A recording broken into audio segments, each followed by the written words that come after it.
Me santolo e me papà me manda a lavorare coi piede.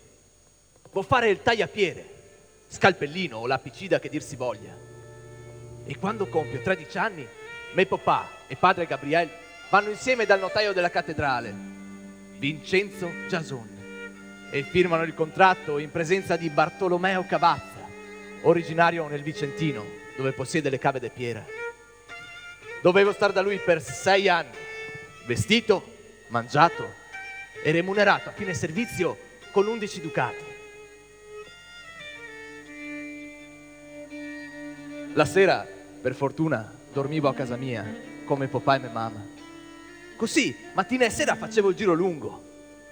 Girovagavo a guardare i cantieri sorti numerosi, le mura e le torri, scalini e portici, logge e colonne, i pozzoi dei palazzi e i ponti sui canai.